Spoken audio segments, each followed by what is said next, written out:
Hello and welcome to the Weekend Investing Daily Bite of 21st October. And the market again started with a sharp move down, but stayed reasonably flat after that initial scare.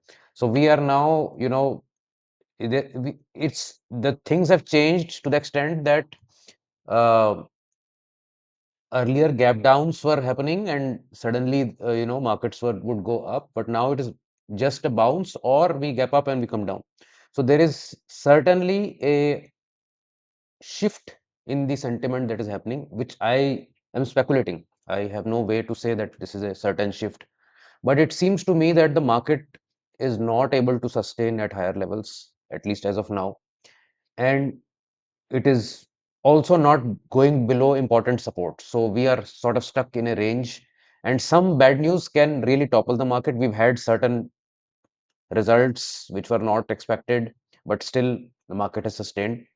Um, so from a perspective of results, it's a mixed bag. Some are better than expected, most are sort of in line or under expected. So the market is sustaining at this level despite the FIIs continuing to sell, and that's what we will discuss today. How long can we really absorb, if the FII keep blowing, selling stocks at us? Uh, uh, of course, please subscribe to the channel.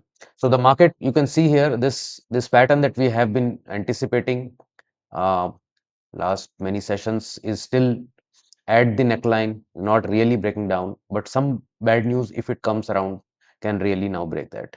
So we are hovering in this 200, 300 point range, 25, 100 on the top, 24, 7, 800 on the bottom. And this really needs to break out above this stop here to start this kind of a new leg up. Till then, we consolidate. 23,800 odd remains the first major support point on this chart. Nifty next 50 quite weak. Yesterday's bounce was just that, a bounce, and today it was sort of continuation of 2 days back trend. So Nifty next 50 is looking a little precarious. It could go down further. We lost about 1.35% on this index, which has been one of the best performing index so far. Mid caps also almost a bearish engulf on the previous session. So again, continuation of this trend on the third session. The previous session was a bounce, and we've now gone below yesterday's close by about 1.5% on this. So this now has retraced back to beginning of July sort of situation. So 3 to 4 months of gains are wiped out sort of. Nifty small cap 250 also similar pattern, went back to the average, gapped up but collapsed post that, erasing all yesterday's recovery from the bottom. So no real sort of 1.65% on this. So no really any sign of any life right now to go up. Maybe it is the result season that we will, pass the result season in this choppy manner, and then maybe we will post Diwali perhaps uh, have some fireworks. But of course, nobody can really say what happens. Bank Nifty fortunately did not lose what it gained yesterday, 0.25% down for the day, and reasonably safe there. Momentum trends, you can see to 417 losers today in the top 500 stocks and only 81 advances. So it was extremely skewed towards profit booking and selling. FIIs continue to sell. So 5,400 crores again sold on 18th of October. Of course, DIIs are trying to match the buying, the selling by its own buying by 5,200 crores. So almost equal buying in some situations, sometimes a bit less. So the FII blow to the market has been softened to some extent. HDFC Bank posted some 5% year-on-year results, and market was very happy with that, 2.79%. So HDFC Bank kind of saved the day today. If it was not for HDFC Bank, we certainly would have broken down quite badly. Bajaj Auto also saved the day a bit after the thrashing it got 2 days back. The management came out giving targets for the stock, just like any other TV analyst, and the shareholders were rejoiced by that. Um, but I think that bounce may not last because I mean the cut was very severe 2 days back, and it'll take some repairing to do to come back on that front. Asian Paints, on the other hand, gained 1.9%. Reliance was up 0.7%, but Kotak Bank was smashed today. Kotak Bank also had a reasonable, I think, 5 or 6% year-on-year growth, but instead of gaining like HDFC Bank, it got thrashed minus 4.3%. So different expectations from different banks in the same industry, of course. Excuse me. ONGC lost money, uh, BPCL lost money, Coal India lost money, energy stocks basically down, cement stocks down, and you had IT stocks also losing ground. Nifty Next 50 also awashed with red color. Zomato is the only one standing out, but Zomato was thrashed yesterday, I believe. So Siemens, ABB, Capital Goods, Motherson, these were the big losers of the day, along with REC, PFC, IRFC, VBL, DLF. So all these stocks, which had been fantastic gainers in the recent past, have received some thrashing by profit booking, and it does look like that market is in no mood to right now go on the buying spree. Sectoral trends all red, metals leading it down by minus 1.5%. So you would have noticed suddenly there is no talk of China anymore. There was 1 week before the Chinese holiday when everybody was talking about China, that money is moving to China, but now nobody's talking about China. And fast and rapid move that happened there also seems to be tempering out. Metals down 1.5%, public sector enterprise 1.5% down, real estate 1.4, IT 1.3, FMCG 1.3. So FMCG is really losing big, and that is somewhat a cause of concern. 8.5% lost in just 1 month on FMCG stocks, which were supposed to be the defensive play when others were falling. So now metals are also falling, autos are also falling. Auto today has not fallen it's up by 0.4% in reaction to yesterday's fall, but on a weekly basis, autos are leading the fall at minus 4.6%. So autos falling, FMCG falling, it is signifying that the market was expecting a lot more results from rural consumption uh, and consumption in general, but that's where the economy seems to be not meeting the expectations of the market, and the result is there to see. So despite all this, I mean, if market is just a few percentage points from the all-time high, I think we are really doing great from that perspective. um, Autos up 0.42%, but as you can see, this is merely a bounce, and any day, it can really break down and go further. There's a minor gains, and Bajaj Auto, after getting thrashed um, some 10 or 12% in 2 days, has come back up, just about a third of that. Stock spotlight was on Amber Enterprise, was up 17.41%. So amazing kind of run. Um, there are stocks which are also running despite market being weak. So there are some inherently um high growth stocks that are still out there, which market still believes needs to be re-rated, and that's what is happening. In this case, there was some news that uh, the domestic manufacturers will get benefit in this space.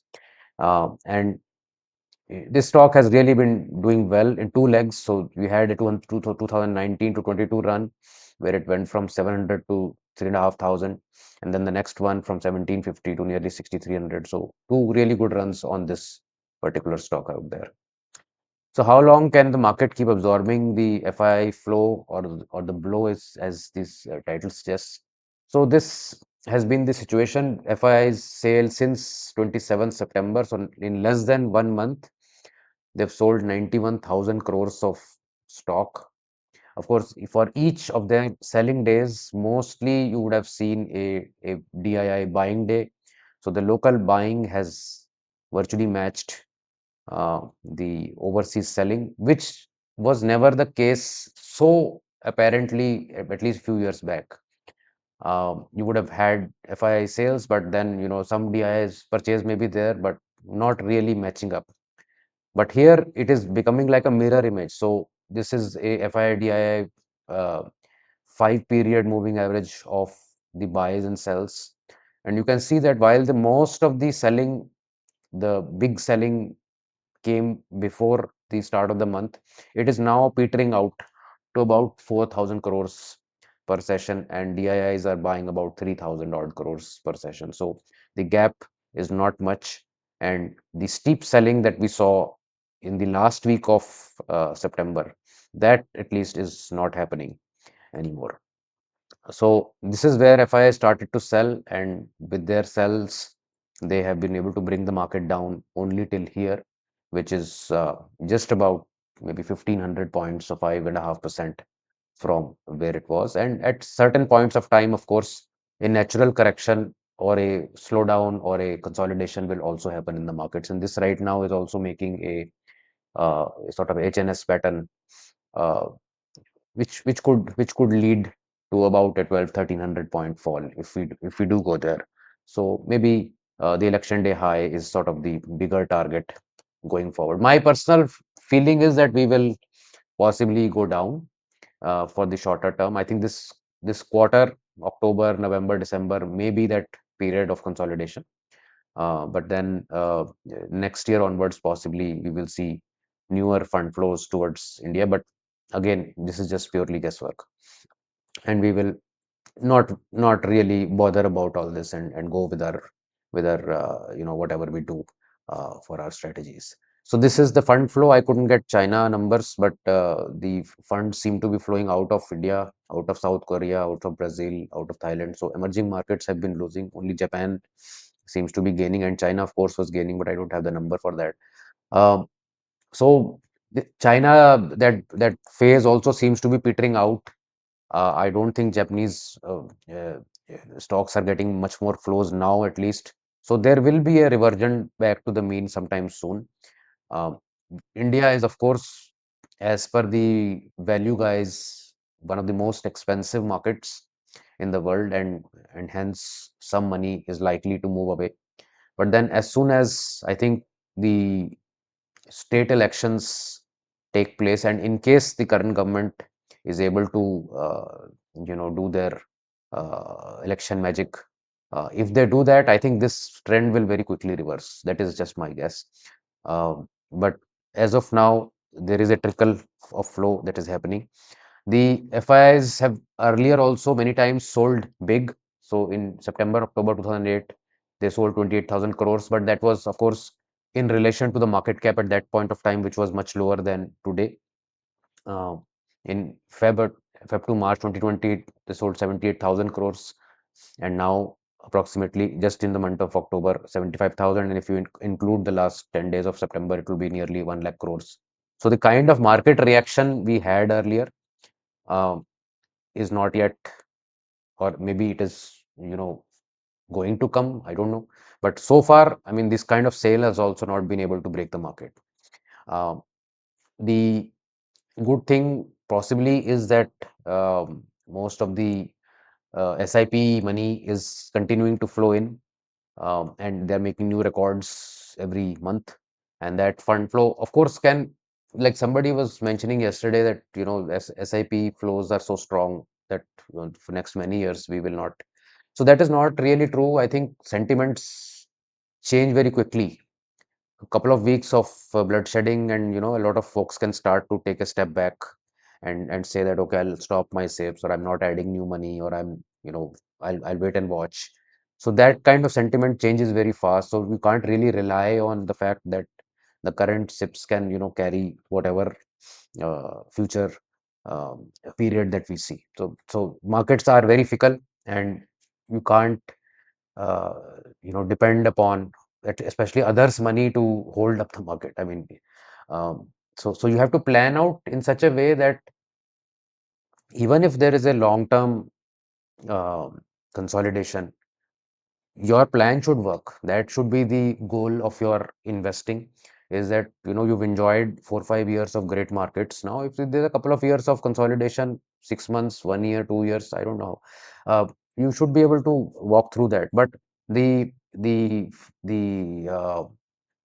point of view that counters this thesis is that uh, there is continuing excessive supply of easy money, and that will continue to boost the market. So as soon as few of, like, China also has cut interest rates today by 1/4%. India, of course, RBI governor is saying that it is very risky to cut. So everybody has their own view of where things are going. Everybody is buying gold also to hedge. Central banks are buying gold. So I don't think there is a consensus that the interest rate cycle has turned. Some governors are saying so, some others are not saying so. So, and hence there's a sort of a mismatch or a confusion that is happening there.